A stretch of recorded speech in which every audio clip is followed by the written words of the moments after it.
Thanks for tuning in. This is your Toronto Condos. My name is Alex Schwaniecki. I'm your host. I spent over a decade in Toronto's condominium industry. And in this episode, I want to look at what has sold in Toronto's downtown core under $500,000. And the reason why I want to put this video together is because a lot of people work with that $500,000 budget. In fact, when you buy a principal residence for $500,000 or under, you can do so with only 5% down on a CMHC insured mortgage. So this is a great video for anybody who's looking to become a first-time condo buyer. And by the way, I do have a first-time condo buyer guide that you can download. The link for that guide is in the bio.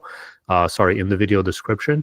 And also, this is a great price point for anybody who's looking to become an investor. I mean, like over the last year, Toronto's condo industry has really taken a beating. There's various reasons for this.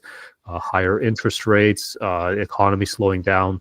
Condos are also just a more transient product. So for most people, condos are their first home, and a lot of times they end up selling it to upgrade, or maybe it's an investment. And when you renew your mortgage and your mortgage payments go up to a level where it no longer makes sense for you to hold it as an investment, or you can't afford to do so, then you offload that. So there's a lot of inventory on the market right now, not a lot of demand. I think one of the biggest kind of reasons for this is that investors are not yet fully back in the condo market. Can literally really negotiate favorable terms for you. So, what's the best way to see what does $500,000 get you in the condo market? It's to see not what's listed, because a lot of times what you see on websites like Realtor.ca or House Sigma as listed prices are just like a bait and switch tactic where agents are looking to do a offer presentation. Sometimes the offer presentation passes, they still don't switch the price. Like I've had situations where a unit would be listed for a certain amount. I would call the agent, the listing agent, let them know my client is interested, we want to put in an offer, and kind of discuss the offer details, at which point I found out that the expectation was like $200,000 above that, and the agent couldn't really explain to me why they had it listed at the price that they did. So anyways, without further ado, I'm going to show you what has sold on Toronto's MLS over the last 30 days under 500,000, because this is the best way for you to understand what you can get at that price point right now. So before I take you into the listings, this is kind of like the area that I wanted to take a look at, and this is respectfully like the downtown core Toronto, from Liberty Village all the way to Leslieville, north to Bloor, and down to Lake Ontario. So in the last 30 days, we have had 35 total sales under the $500,000 price point. And I think that a great place to start is actually start at under the $400,000 price point, like the cheapest price point. This is the cheapest unit that has sold in the last 30 days. It was a studio at 170 Sumac Street, which is just at Dundas and Sumac in Regent Park. And this unit sold for $372,000. I mean, it's a studio.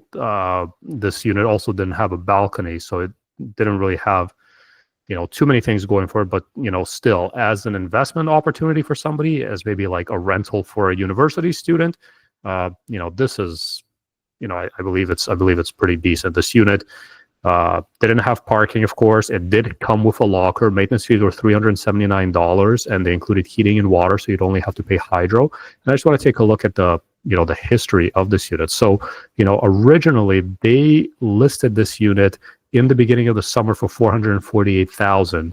The price then got reduced to $299. They did an offer presentation. They didn't get the offer that they were looking for in September, so they relisted at $398, and then it sold for $372. There was a point when it was sold conditional. So, it was obviously when you're buying a condo, or maybe not obviously, but whenever you're buying a condo, it should always be conditional on a status certificate review. But that also gives you an opportunity as a buyer to make sure that you have your financing lined up as well.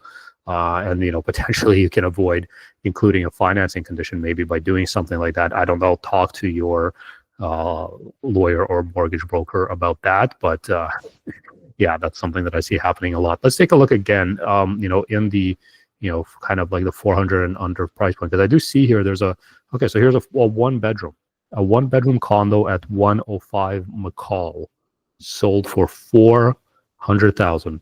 No locker, no parking. But let's take a look at this listing. So this is Village by the Grange, right beside the Art Gallery of Ontario and OCAD. Okay, it has laminate flooring, closed off kitchen. But for somebody who's looking to get a condo in downtown Toronto and they want to have a proper one bedroom that has a window, this is not bad. 400,000, good location, has a balcony. Like I said, it's close to OCAD. This unit, you throw in 15,000 to change the flooring, or maybe even under that. You throw a couple of thousand into the kitchen. Yeah, it looks like the fridge is okay. The stove looks okay too. Maybe the dishwasher needs to be changed. I don't know. I don't even see pictures of a dishwasher. Not sure if this unit has a dishwasher or not. I know some of these Village by the Grange condos don't have that. Does this have laundry? This doesn't have laundry. So there is coin-operated laundry in the basement, but there is something that people have done in this complex where they were able to upgrade and get ensuite laundry. It was about $2,000 to do things that you would require to have board approval for. So, for example, if you're changing flooring, you need the board to approve the under padding. If you're going to be doing something more significant, then you need to definitely have board approval, and they usually have their own trades that they can recommend. So anyway, so this condo, it sat on the market for 4 months, and then it sold for 424,000. I think that's a pretty spectacular location. And by the way, in that building, even though this unit doesn't come with parking, you can rent parking for $270 a month from property management. So it's not that bad. Not that bad at all. Okay, 222, the Esplanade unit 422. I bet you this is going to be a big one. A big unit. Yep, 1+ den, over 600 square foot, sold for 414,000 at $610 a month.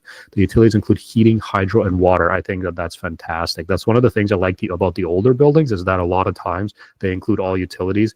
And I've even seen older buildings like, for example, Harbor Square. They even include internet and cable TV in the maintenance fee. So anyways, you can see the picture. I don't know about this red wall. I don't love that, and it does look like there's a crack in the ceiling. I don't know. Like, hard to tell from a picture what that is, but that's something that maybe needs a little bit of attention. But like, straight up, you get a 1+ den on the Esplanade. You're right at the St. Lawrence Market, actually between St. Lawrence Market and the Distillery District, and you're getting this for 414,000, and your maintenance fees include all utilities.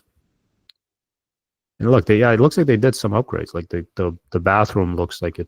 There's no picture of the tub, but the vanity there was upgraded. The unit itself looks like in pretty good condition.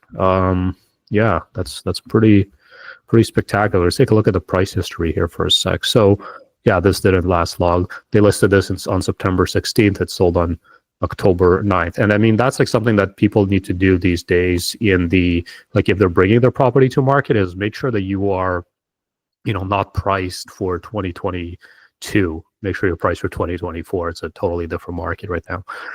Okay, let's take a look at some things on the higher end. So let's see what sold for just under 500,000. Here's a unit at M5V, 375 King Street West. So I really like this building, King and Spadina. It's beside TIFF, 1 bedroom. The finishes are really nice in this building. Like, the unit really has like a loft feel. I like that exposed ceiling. The artwork is is hung a little bit too high for my taste, but that doesn't really matter. You have a balcony that stretches the whole unit. I don't know how some people feel about this though, having a sliding door for the bathroom. Not much privacy and soundproofing and stuff, but it's kind of like tucked out of the way between the main living space and the bedroom, which I think is okay. Yeah, I mean, the full mirrors in the bath. It's nice. 6th floor, so you're not getting the best view. Looks like this is a west-facing unit, if I'm not mistaken. But yeah, like it's this is a really good building, M5E condominiums. So. And what were the maintenance fees for this one? Let's just take a look. 450,000, including heating and water. No parking, no locker, but for that price point, and I consider this to be a grade A building. Let's take a look at one more. 15 Beverly. So let's see if the maintenance fees are high for this one. I think they're high. Yeah. So this is a 500 square foot unit at 15 Beverly, 12 degrees condominiums. The maintenance fees are 717,000. I don't love that, but one of the things is that this is a boutique building. Like it's fairly small. I think there's only like less than 200 units in this building, so you have less, and they still like kind of have 24/7 concierge. They have an outdoor pool. They have a gym. So there's just like not that many units to split the maintenance fees in between. This also does have a nestled bedroom, which some people don't like. I don't feel like the nestled bedroom is as desirable as the condos that have the proper bedroom with a window, like the more traditional style. But this is right beside Much Music, Beverly and Queen. Great location. Great boutique building. I know the community is very good. Well looked after, good amenities. Not a super high building, like in height, which I think is important. It's like some of these taller buildings, it might be challenging waiting for elevators and stuff like that. But I mean, look at this unit. So this sold in 2023. February 2023. So just like under 2 years ago, this unit sold for $600,000, and now it's sold for $490,000. The person who sold it at a loss of $110,000. It wasn't even tenant occupied; it was owner occupied. This is just like an example of what is going on in the market. This is kind of unfortunate. You can see that back in 2017, this unit was listed for sale for $490,000. So basically, back in 2017, it was listed for sale. They didn't sell it, but the expectation was even above what it just sold for in 2024. So that just gives you an example of where we're at in Toronto's condo market. So I hope you found this video to be insightful.